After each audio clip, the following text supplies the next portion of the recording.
Sekarang coba berbaris di samping kiri kanan saya menghadap orang tua kita.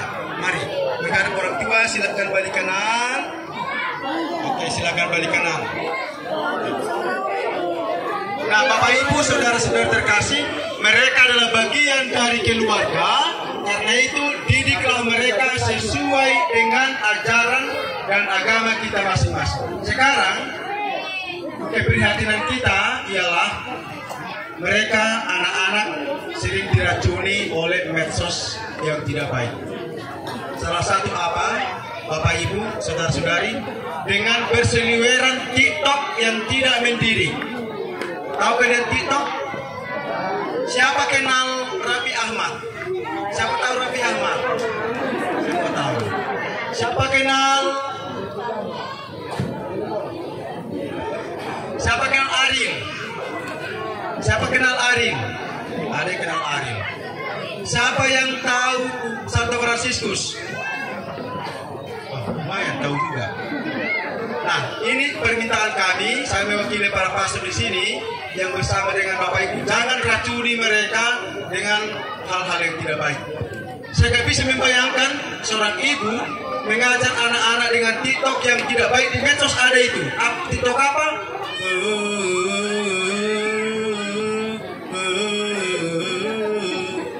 Di depan orang tuamu kau malukan diriku. Kau bandingkan aku dengan dirinya. Oh my God. Bagaimana anak-anak seperti ini diajari TikTok yang tidak baik? Tapi kalau TikTok yang baik tidak apa-apa. Contoh TikTok yang baik. Kasihnya seperti sungai, kasihnya seperti sungai. Mau main TikTok? Mau main TikTok? Mau. Oke, tidak katanya. Baik, nah sekarang coba dengarkan aku di depan dulu ya. Kalau saya sebutkan kata yang baik, katakan yes, yes, yes. Kalau saya katakan kata yang tidak baik, katakan no, no, no. Siap? Contoh, makan. Yes, yes, yes. Minum. Yes, yes, yes. Menangis. Anak-anak gampang diarahkan. Kalau mereka disuruh latihan untuk kegiatan menari, latihan jam 3, jam 2 sudah datang gitu. Kita dikatakan bisa jam 8 datang jam 10. Oke. Siap? Satu, siap? Kata yang baik, apa jawabannya? Yes, yes, yes. Kata yang tidak baik, apa jawabannya? Oke. Siap ya? Siapa yang salah nanti dikasih hadiah. Hadiahnya menyanyi sakitnya. Oke, 1, 2, 3, ya. Belajar. Yes, yes, yes. Malas. No, no, no. Makan yang banyak. Yes, yes, yes. Makan yang banyak, yes, yes, yes. Kita jangan lagi, oke? Menuruti orang tua. Yes, yes, yes. Belajar keras. Yes, yes, yes. Memotong kelapa sawit. Jangan dibebani mereka, karena di Medan itu ada anak-anak disuruh menjual apa itu tipang-tipang. Pernah saya marahi orang tua ketika mau menjemput anak-anak itu, belum saatnya mereka. Lanjut, lanjut. Bangun pagi. Yes, yes, yes. Main handphone selama-lamanya. No, no, no. Mengambil duit papa. No, no, no. Ada pernah seperti itu, mengambil duit bapak, yes, yes, yes. Saya tanya kenapa, diberikan sama mama. Karena dia melihat tak pernah diberikan sama mamanya apa itu. Oke, baik. Nah, kamu bisa markis. Mana bapak? Nah. Dan jangan pernah membohongi anak-anak. Pernah seorang pastor pergi ke rumah pengurus gereja, diketuk, anaknya membuka, pastor bertanya, adakah bapak di rumah? Anaknya berkata, sebentar ya pastor, kulihat dulu. Ternyata anaknya di kamar, orang tuanya di kamar, bapaknya di kamar. Hanya dia gak mau menemui pastor. Bapaknya mengatakan begini, bilang sama pastor, bapak tidak di rumah. Dia pergi ke pintu, pastor, dibilang bapak dia gak ada di rumah. Jangan pernah, ya. Sudah makan tadi pagi kau? Apa ikannya?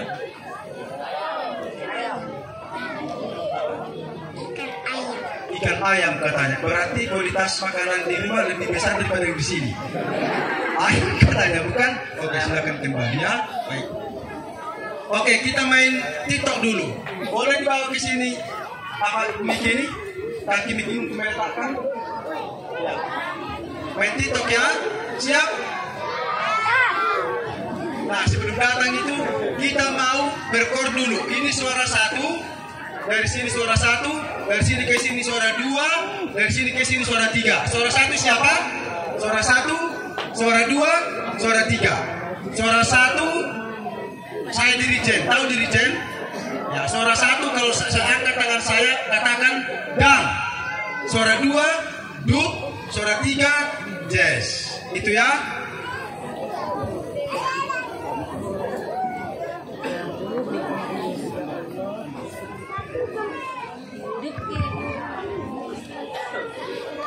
Siapa suara satu? Belum.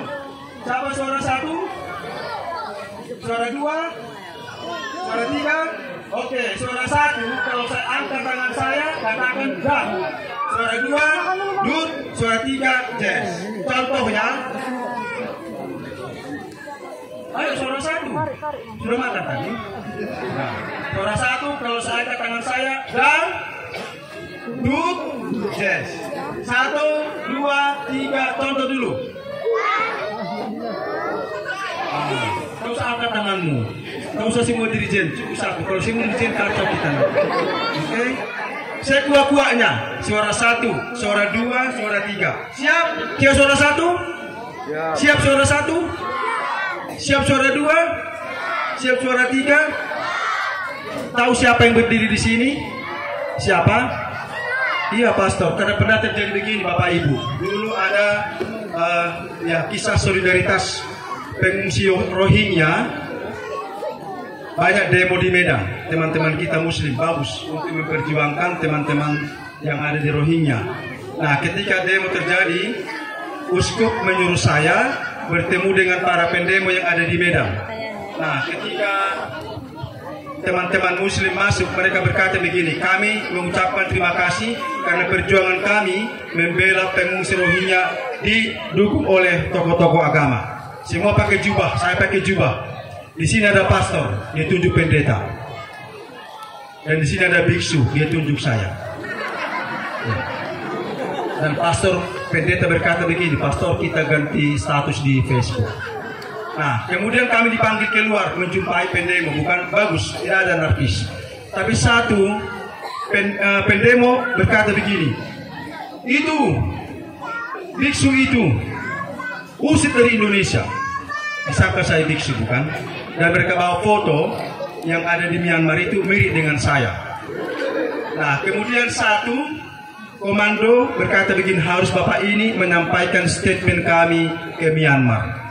Tiba-tiba ada umat mengatakan, itu bukan biksu, itu pastor kami, pastor Katolik dari Hayamuruk. Dia bilang, biarin, sudah terlanjur. Baik, siapa tadi suara satu? Suara dua? Suara tiga? Suara satu, kalau saya angkat tangan saya, hanya suara saja, dan suara dua, dut, suara tiga, jazz. Contoh ya? Oke lah, gak apa-apa, bisa dimaklumi angkat tangan pun gak apa-apa. Satu, dua, tiga, ya. Nah, bagus, jangan salah ya. Satu, dua, tiga, ya. Jangan ambil punya orang lain, bahaya. Dan, dut, jazz. Dan, dut, jazz. Jazz, dan, dut. Satu, dua, tiga, ya. Siap? Jangan salah ya. Kalau salah, gak dikasih makan. Satu, dua, tiga, ya.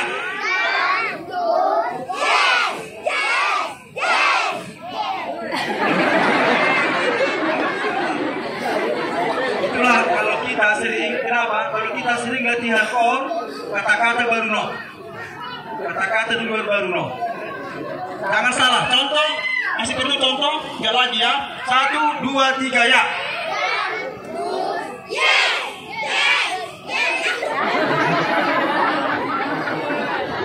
Oke lah, mungkin agak susah. Kita main TikTok. Coba dengar pastor. Kasihnya seperti sungai, kasihnya seperti sungai. Mau? Siap? Nanti kalau bisa saya kasih hadiah. Hadiahnya 5 kali aku percaya. Oke, 5 kali aku percaya. 1, jangan takut ya, walaupun salah. Dia pastor dulu. Kasihnya seperti sungai, kasihnya seperti sungai, kasihnya seperti sungai di hatiku. Oke, siap? Nah gitu saja. 1, 2, 3, ya. Kasihnya seperti sungai, kasihnya seperti sungai, kasihnya seperti sungai di hatiku. Bagus? Nah, nanti lanjutkan di rumah ya. Ya, tepuk tangan dulu untuk anak-anak. Silakan duduk ya.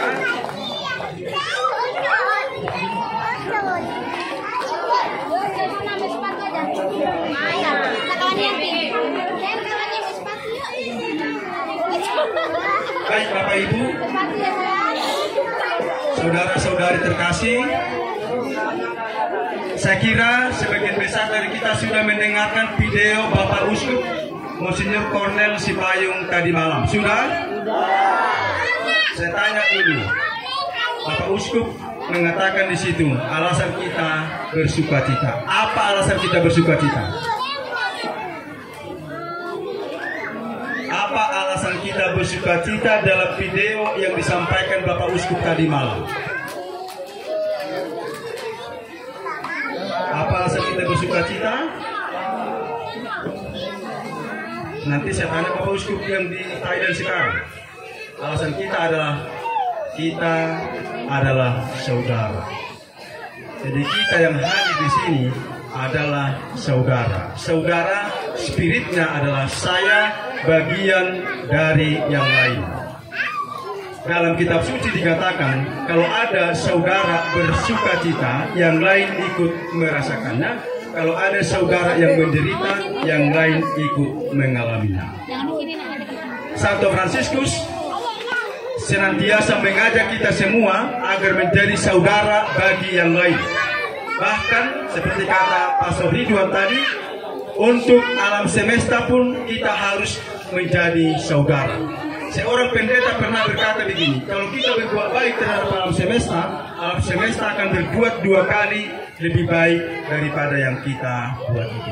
Maka kita pupuklah saudara itu. Apa tantangan saudara yang baik? Tantangan saudara yang baik ialah a priori negative thinking. Contoh, ada seorang ibu, dia makan di dapur dan dia melihat tetangga menjemur pakaian lewat jendela kaca dapur, dan dia lihat pakaian kotor kekuning-kuningan. Dia lapor kepada suaminya, lihatlah, dia mencuci tetapi tidak bersih. Suaminya diam saja. 3 hari berikutnya, ibu yang sama ini makan di dapur, melihat tetangga yang sama menjemur pakaian lewat jendela kaca dapur. Dihakiminya, piring mana ini? Manusia kotor sudah. Suaminya diam. Minggu berikutnya, dia sarapan di dapur, dia melihat tetangga yang sama menjemur pakaian, kali ini putih bersih. Dia bilang, bisa rupanya mencuci dengan bersih. Apa kata suaminya? Dia selalu mencuci dengan bersih. Masalahnya adalah jendela kaca dapur kita yang kotor. Dan kemarin sudah dibersihkan. Tantangan untuk menjadi saudara yang baik ialah ketika kita dikuasai negatif thinking. Ini harus kita pikirkan. Yang kedua, tantangan untuk menciptakan persaudaraan adalah egoisme, mementingkan diri sendiri. Ini pun harus kita singkirkan. Yang ketiga adalah Bapak Ibu, saudara-saudari, sombong. Yang tiga ini saja mau saya sampaikan, tantangan bagi kita untuk menjadi saudara bagi yang lain. Bunda Teresa pernah berkata begini, untuk mewujudkan sebagai saudara yang baik, sahabat yang baik, kembalilah ke rumah. Misalnya laksanakan wujud sebagai seorang saudara. Maka memang keluarga menjadi gereja kecil di mana kita pertama kali mengalami sekolah kehidupan. Maka keluarga kita ini, seperti saya sampaikan dalam khotbah tadi, harus menjadi cermin bagi orang-orang yang lain.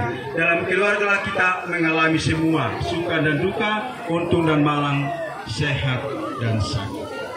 Kalau ada permasalahan, biarkan. Yang paling penting adalah menyadari kesalahan dan kembali ke jalan yang benar.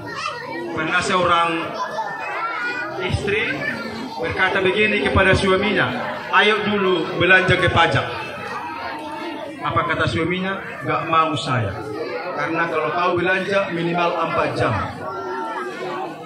Peyek kau tawar, pisang kau tawar, cendol kau tawar, rodang kau tawar. Gak mau saya. Istrinya mengatakan tidak apa-apa, kalau saya beli sesuatu jangan minta. Sore istrinya pulang dari pajak, makan pisang raja. Suaminya minta, bagi dong. Apa kata istrinya? Tidak bisa, karena dalam kitab suci dikatakan jangan mengingini milik sesamamu manusia. Suaminya mantan prodiakon dan mantan frater. Ya saya tahu itu. Kan dalam kitab suci kan dikatakan mintalah maka akan diberikan. Istrinya pintar juga dan berkata, dalam kitab suci dikatakan yang tidak bekerja tidak boleh makan. Itulah kelebihan suami, bukan dengan wajah memelas. Dia berkata, ya dalam kitab suci dikatakan kasihilah sesama manusia seperti dirimu sendiri. Istrinya kasih satu pisang raja dan dia mengatakan nyon dan jangan berbuat dosa lagi. Banyak kesalahan di rumah, salah paham. Itu bagian dari keluarga, tetapi jangan biarkan itu berlarut-larut.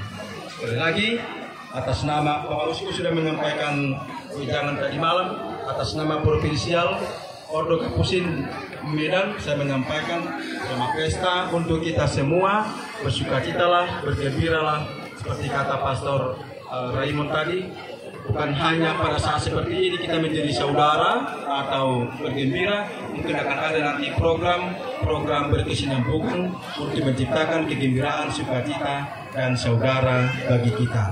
Dan yang paling utama juga adalah saudara-saudari, kita bekerja sama. Itu paling penting.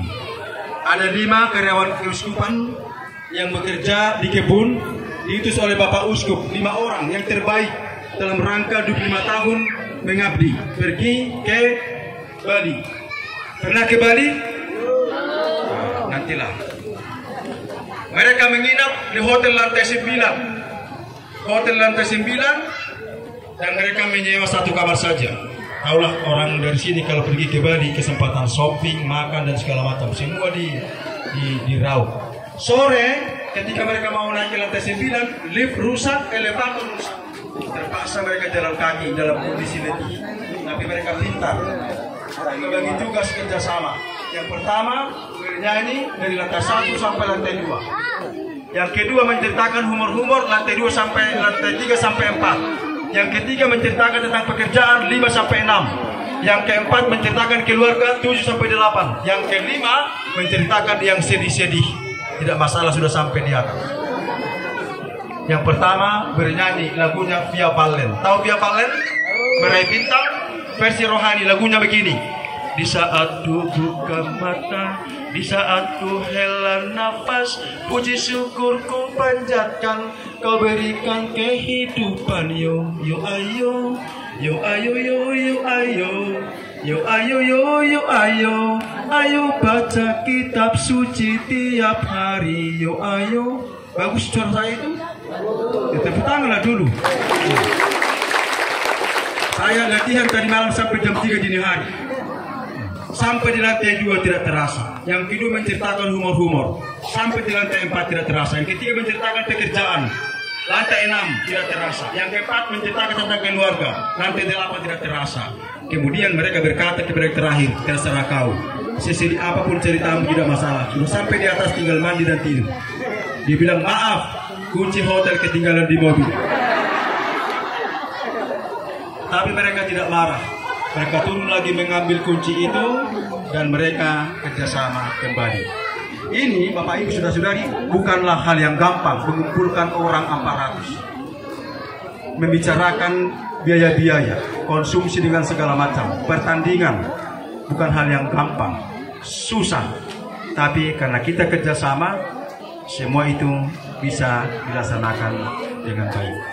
Semoga tema ini menjadi bagian dari hidup kita sekurang-kurangnya tahun ini, mungkin tahun depan berbeda lagi temanya. Tapi yang paling penting adalah ketika kita menyadari kehadiran Tuhan dalam setiap pekerjaan kita, Dia menganugerahkan kepada kita karisma pekerjaan, maka kita akan mensyukurinya dan menjadi berkat bagi satu sama lain.